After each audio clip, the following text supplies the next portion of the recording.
যাক, এবার আমাদের কাজ হয়ে যাবে। এখন শুধু সময়ের অপেক্ষা।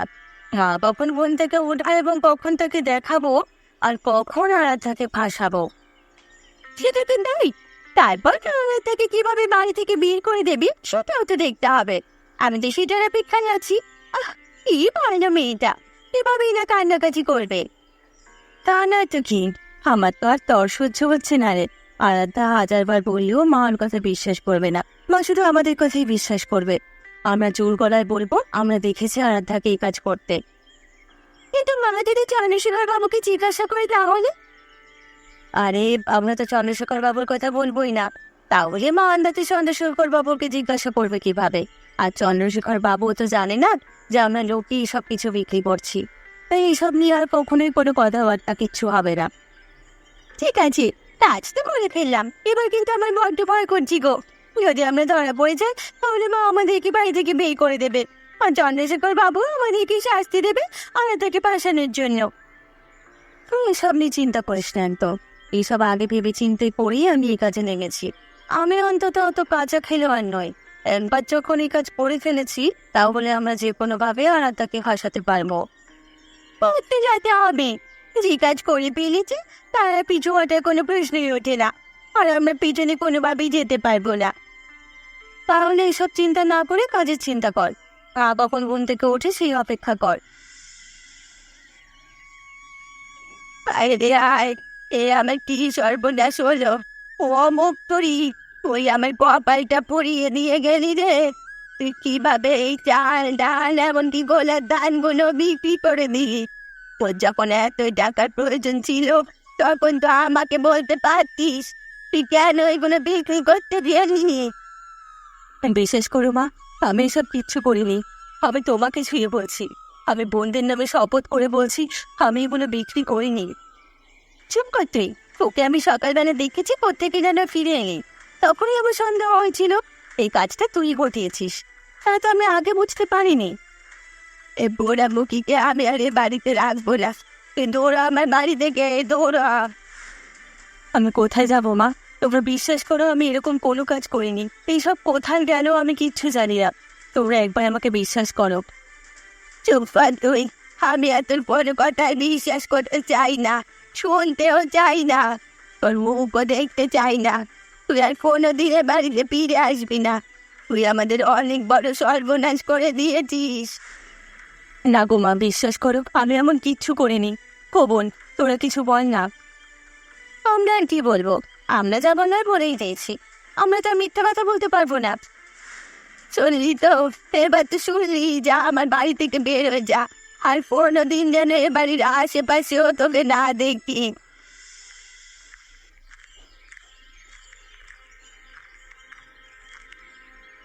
কি হলো আরাধ্যা? তুমি এভাবে পথে পথে ঘুরে বেড়াচ্ছ কেন? কি হয়েছে?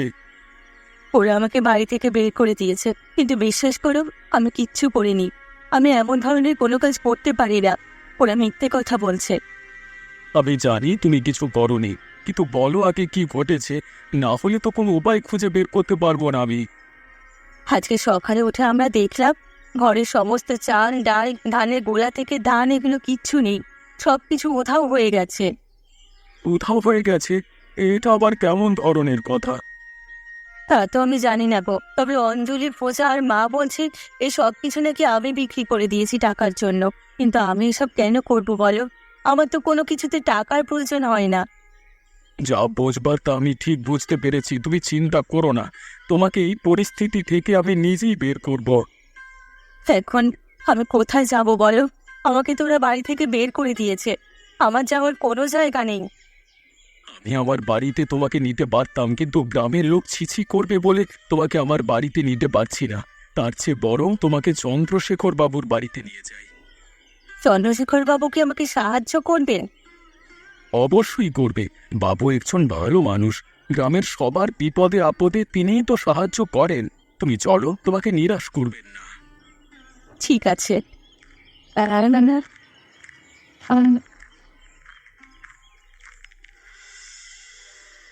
কি হলো কৈলাস, তুমি আমার বাড়িতে এলে যে? কোনো কিছু ঘটেছে নাকি? আর সাথে আরাধ্যাকে নিয়ে এসেছো কেন? কিছু মনে করবেন না বাবু, আমরা একটা বিপদে পড়ে গেছি। বিপদে পড়ে আপনার নাম প্রথমেই মাথায় এলো, তাই আপনার কাছে ছুটে এলাম। বিপদে পড়েছো? তা বলো কি বিপদে পড়েছো? বাবু, আরাত্তাকে ওর বাড়ির সবাই বাড়ি থেকে বের করে দিয়েছে। এখন ওর যাওয়ার কোনো জায়গা নেই। আমি আমার বাড়িতে নিতাম, কিন্তু গ্রামের লোক ছিছি করবে বলেই আপনার কাছে নিয়ে এসেছি। আপনি দয়া করে ওকে একটু আশ্রয় দিন। সেটা না হয় বুঝলাম, কিন্তু ওকে বাড়ি থেকে হঠাৎ করে বের করে দিল কেন? নিশ্চয়ই ওর বোরেরা কোনো একটা ষড়যন্ত্র করেছে। ওদের বাড়ির চাল ডাল ধান সবকিছুই নাকি বিক্রি হয়ে গেছে। এবার ওদের ধারণা আরাধ্যা নাকি এগুলো বিক্রি করে দিয়েছে। কি বলছো তুমি? আরাধ্যা বিক্রি করবে কেন? আরে বিক্রি তো করেছে অঞ্জলি আর পূজা। ওর ছোট দুই বোন তা তো সকালই আমাকে বিক্রি করে দিল। আপনি সত্যি বলছেন বাবু? আপনার কাছে বিক্রি করছে? আমি ঠিক ধরেছিলাম ওরা দু বোন মিলিয়ে কোনো একটা ষড়যন্ত্র করেছিল আরাধ্যার বিরুদ্ধে। তাহলে চলো, আরাধ্যাকে নিয়ে আমি বাড়িতে ফিরে যাই, গিয়ে সব কিছু খুলে বলি। না বাবু, তাতে কোনো লাভ হবে বলে মনে হয় না। আমি চাই ওরা আরাধ্যার মূল্য বুঝুক, আরাধ্যাকে সব কথায় ওরা নির্যাতন না করুক। ঠিক আছে, তাই হবে। তাহলে তুমি এক কাজ করো, আরাধ্যাকে আমার বাড়িতেই রেখে যাও। তুমি যা বলতে চাইছো আমি সেটা বুঝতে পারছি, আমিও চেষ্টা করব আরাধ্যাকে সেভাবেই তৈরি করবার। ঠিক আছে বাবু, আপনাকে অনেক ধন্যবাদ। আমরা অনেক উপকৃত হলাম। দেখলে বোঝা আমাদের পরিকল্পনা কত কাজে দিয়েছে। আমরা যদি এই পরিকল্পনা অনেক আগে থেকে করতাম, তাহলে তো অনেক আগে আরাধ্যাকে এই বাড়ি থেকে বের হয়ে যেতে হতো। আমাদের আর এত বিরক্ত করতো না। ঠিক কথাই বলেছো দিদি। প্রতিটা দিন তুমি আর আমি তো অন্য তো কথাও বলতে পারতাম না। সারাদিন কাজের ফাঁকে তো কথাই বলতে পারি না। রাতে বাড়িতে এসো ওর কারণে কথা বলতে পারতাম না আমরা। ঠিক কথাই বলেছিস। ও তো আমাদের মতো এত চালাক নয়, অথবা বর্তমান সময়ের সাথে তাল মিলিয়ে চলতেও পারে না। ও তো শুধু আমাদের বিরক্ত করতো। এখন একদম ভালো হয়েছে, মা বিশ্বাস করে দিয়েছে আরাধ্যাই এই কাজ করেছে। কি জানি এখন কোথায় পড়ছে, বোকাশোকা মানুষ। কেউ তো আশ্রয় দেবে না, রাস্তায় রাস্তায় থাকতে হবে আর ভিক্ষা করে খেতে হবে। ওর জন্য এটাই ঠিক আছে, আমাদেরকে বিরক্ত করে, আমাদের সাথে ঝগড়াঝাটি করে। একদম ভালো পরিকল্পনা করেছিলাম। ঠিক বলেছিস। আচ্ছা, টাকাগুলো কোথায় রেখেছিস রে? ওই টাকাগুলো কিন্তু লুকিয়ে রাখতে হবে। মায়ের কাছে ধরা পড়লে চলবে না। মা যদি টাকাগুলো দেখে, তাহলে কিন্তু আমাদেরকে সন্দেহ করবে। আরে না না, তুমি পাগল হয়েছে নাকি? ওই টাকাগুলো এভাবে প্রকাশ্যে রাখা একদম ঠিক হবে না। তাহলে মা দেখে ফেলবে আর নিয়ে নেবে। তার চেয়ে বরং টাকাগুলো লুকিয়ে রাখাই ভালো। ওই টাকা দিয়ে আসন্ন মেলা তুমি আর আমি অনেক কিছু কিনবো। ঠিক আছে, সেভাবে লুকিয়ে রাখিস, কেউ যেন টের না পায়। তুমি চিন্তা করে না, আমি একদম ঘটিতে করে মাটির টানা পুঁতে দিয়েছি। মেলা না আসা পর্যন্ত ওই ঘটি আমি উঠাবো না, তাহলে মাটির পাবে কি পাবে। বাহ, তোর মাথায় তো বেশ বুদ্ধি আছে। দেখ, আরাধ্যা আমাদের বড় হয়েও ওর মাথায় কোনো বুদ্ধি নেই, আর তুই আমাদের মধ্যে সবচেয়ে ছোট হয়ে তোর মাথায় কত বুদ্ধি, তাই না? কি হলো আরাধ্যা মা, তুমি কি করছো? এ আর করবো বাবু, এই তো বসে আছি। আপনার বাড়িতে তো আর কোনো কাজ বাজ নেই। আমার বাড়িতে কত কাজ থাকতো, আমি সারাদিন কাজ করেই কাটিয়ে দিতাম। তোমার খুব খারাপ লাগছে তাই না? তুমি সারাদিন একা একা বসে থাকো এই কারণে। তাই তো আমি তোমার জন্য একটা কাজের ব্যবস্থা করেছি। কৈলাস বলল তোমার নাকি সব সময় কাজ করবার একটা ইচ্ছে থাকতো। হ্যাঁ বাবু, আমি তো খুব করেই কাজ করতে চাই, কিন্তু মা আমাকে কখনোই কাজ করতে দেয়নি। তুমি যদি কাজ করতে চাও তাহলে কিন্তু তোমাকে তোমার পরিবারকে বলতে হবে। এই বর্তমান যুগের সাথে তালে তাল মিলিয়ে চলতে হবে। যে যেমন তার সাথে ঠিক তেমন করতে হবে, কঠোর হয়ে চলতে হবে। কি বলছেন বাবু? আমি কি এসব পারবো নাকি? অবশ্যই তোমাকে পারতে হবে, না হলে যে তুমি এই সংসারে টিকে থাকতে পারবে না। দেখলি তো, তোমার বোনেরা খারাপ কাজ করে তোমাকে ফাঁসিয়ে দিয়ে বাড়ি থেকে বের করে দিল, তোমার কথা একবারও ভাবলো না। ওরা তো সবসময় আমার সাথে এমন করে। মা তো কথায় কথায় আমাকে শুধু মারধর করে, আমার খুব খারাপ লাগে। তাহলে আমি তোমাকে যে কথাগুলো বলছি সেগুলো কঠিনভাবে মানতে হবে, এবং তোমাকে একটা ব্যবসা শুরু করতে হবে। আমি তোমাকে সমস্ত কিছুর ব্যবস্থা করে দেব, সাথে তো কৈলাস আছেই। বেশ, তাহলে আমি রাজি আছি, আপনারা সবকিছুর ব্যবস্থা করুন। আরে চন্দ্রশেখর বাবু, কতদিন পর আপনার সাথে দেখা। কাজের কারণে আপনার কাছে এখন আর যাওয়াই হয় না, আর আপনার সাথে কথা বলা হয়ে ওঠে না। সে কারণেই তো আমি তোমার বাড়িতে চলে এলাম। তোমার সাথে কথা বলা তো জরুরি। আমিও ভাবছি তুমি কেন আমার বাড়িতে যাচ্ছ না। তাহলে বলুন, কি বলতে এসেছেন আপনি? আমি তোমাকে বলতে এসেছি তোমার বড় মেয়ের ব্যাপারে। তোমার কি কোনো খেয়াল আছে তোমার বড় মেয়ে কোথায় আছে? ওসব জেনে আমার প্রয়োজন নেই। ওরকম মুখ পুড়ে কথা আমাকে বলবেন না। তোমাকে আমি চালাক হিসেবে জানলেও তুমি একজন বোকা মানুষ।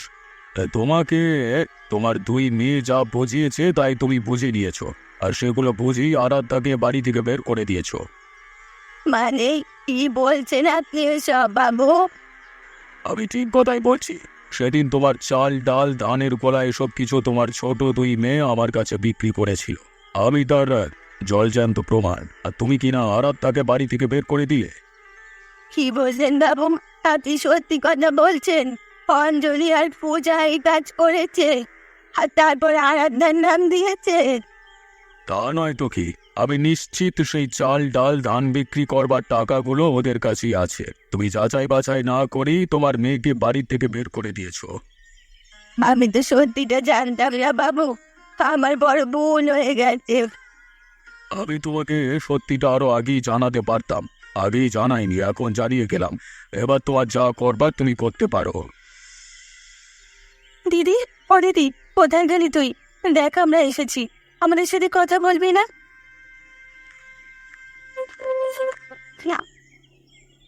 আরে অঞ্জলি, ওঝা তোরা এখানে কি করছিস? আমরা তোর কাছে ক্ষমা চাইতে এসেছি দিদি, তুই আমাদের ক্ষমা করবি না বল? তোরা কি মনে করিস তোরা যা কিছু করেছিস তারপরেও তোরা ক্ষমা পাওয়ার যোগ্য? তুমি এইসব কথা বলছো দিদি? বলবো না তো কি করব? আমি শুধু সারা জীবন তোদের জন্য ভেবে যাব যে তোরা আমার বোন, অথচ তোরা কোনোদিন ভাবতে পারলি না যে আমি তোদের বড় বোন। আমি যেভাবেই হোক তোদেরকে আগলে রেখেছি। আমরা আগে বুঝতে পারিনি দিদি, বড় ভুল হয়ে গেছে, আমাদের ক্ষমা করে দাও। আমরা এখন সব বুঝতে পারছি। দেখ, তোরা আমার উপরে অনেক অত্যাচার করেছিস, আর নয়, এবার আমি আর আগে আরাধ্যা নই। আমরা সবটাই জানি দিদি, আমরা জানি তুমি কিভাবে গ্রামের গরিব মানুষদের সাহায্য করেছো। আমাদের কোনো কিছুর প্রয়োজন নেই, তবে শুধুমাত্র আমাদের ক্ষমা করে দাও, নাহলে মাও আমাদের ক্ষমা করবে না। ঠিক আছে, তোরা যেহেতু তোদের ভুল বুঝতে পেরেছিস আর সত্যিটা প্রকাশ হয়েই গেছে, তা বলে আর তোদেরকে আমি কিছু বলছি না।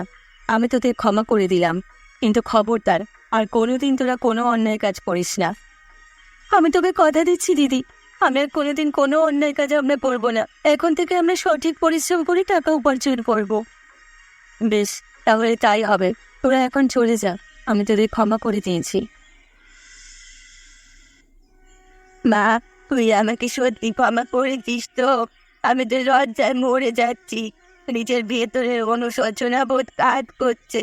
আমি কত কত অত্যাচার করেছি তোর ওপর। তোমাকে আর ক্ষমা চাইতে হবে না মা, আমি তো বলেছি আমি তোমাকে ক্ষমা করে দিয়েছি। ছোটবেলায় যখন আমার মা মারা গেল, তারপর তুমি তো আমাদের 3 বোনকে কোলে পিঠে করে মানুষ করেছো। মানুষ তো করেছি, কিন্তু সঠিকভাবে মানুষ করতে পারিনি। যদি সঠিকভাবে মানুষ করতে পারতাম, তাহলে আমার 2 মেয়ে এমন অন্যায় কাজ করতো না, আর তোকেও পথে বসতে হতো না। ওসব কথা বাদ দাও মা, তুমি যখন আমাকে শাসন করেছো, আমি সব কিছুই শাসনের মতো করে নিয়েছি। যদিও আমার খারাপ লাগতো, কিন্তু কখনোই তোমার উপরে রাগ করতাম না। মানে, তুই অনেক কিছু সহ্য করেছিস, আমি মা হিসেবে কলঙ্ক। আমি বোধহয় তোর সৎ মা, তোর মা হতে পারিনি। সারা জীবন ওদের মা হতে গিয়ে তোর কাছে সৎ মাই রয়ে গেলাম। এভাবে বলো না মা, আমার নিজের মায়ের কথা আমার মনে নেই। জ্ঞান হওয়ার পর থেকে তোমার করেই বড় হয়েছি, তোমাকেই মা বলে জানে। তুমি এমন কথা বললে আমার মনে হয় আমি সত্যিই অনাথ, আমার কেউ নেই। না রে মা, তোর সব আছে, আমি আছি, তোর বোনেরা আছে, তোর একটা বড় সংসার আছে।